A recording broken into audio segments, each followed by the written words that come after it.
who are you by your name, and what are you doing with the blood of Jesus?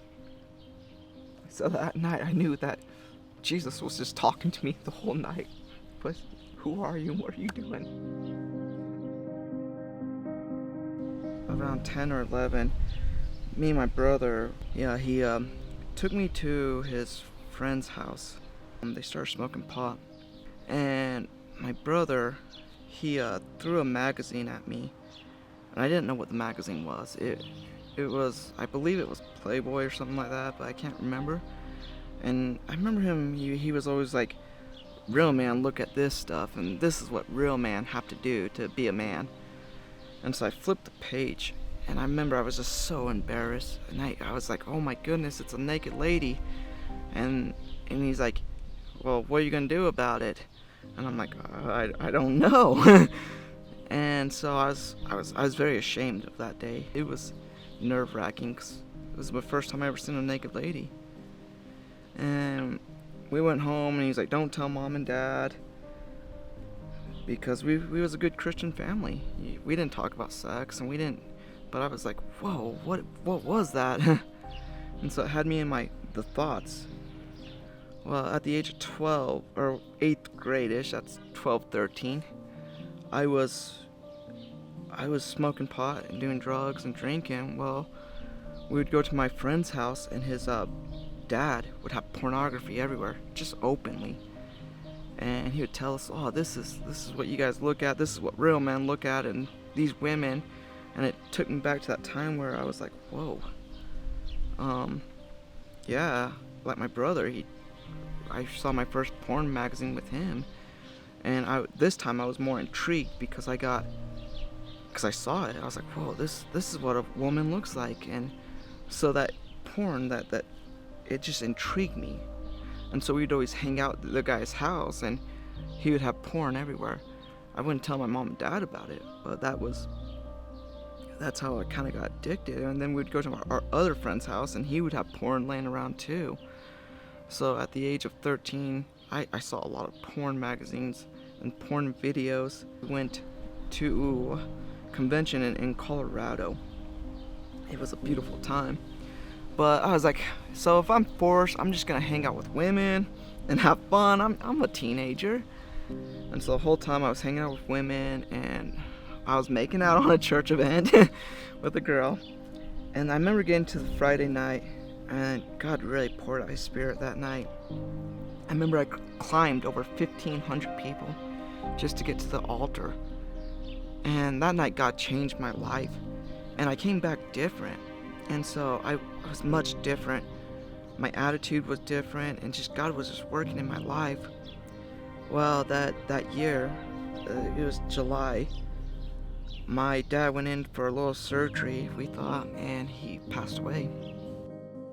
And it was very hard when he passed away. When I was 19, I walked away from God completely. I turned my back on God. At 19, I was drinking and smoking a lot of weed, and looking at a lot of porn, and just running with the wrong crowd. So I went to another friend's house, and we started drinking. I was drinking hard that night, and they took me down to the basement, and they put a bucket around me, and I don't know if they put a blanket on me, but I had a blanket somewhere there in the basement. It was pitch black, and I was puking my guts up, and I was like, I don't think I'm gonna make it out of this one. I think I'm dead. I've drunk too much. Well, I'm puking, and I'm trying to fall asleep, and I hear this voice call out to me, who are you and what are you doing?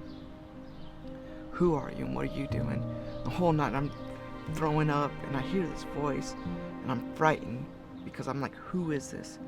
And I even said that. I was like, who are you? And this voice said, who are you and what are you doing? Well, that whole night, I did not sleep one bit. And I was just puking, and after a while I was just fine because I got all that toxic alcohol out of me. And I kept on hearing this voice, who are you and what are you doing? Well, at this time I was still living with my mom. And I walked upstairs, and I was like, that's funny, guys. Who is downstairs with me? and everybody at that table, because it was about 10 in the morning, maybe 11, but they're like, nobody was downstairs with you. You was downstairs in the basement by yourself. There was nobody there. And so um, a, a guy drove me back up to my mom's house. And I was flipping through the radio stations. I don't know why, but Air One came on, and the DJ asked this simple question: who are you by your name, and what are you doing with the blood of Jesus? So that night I knew that Jesus was just talking to me the whole night. But who are you, and what are you doing?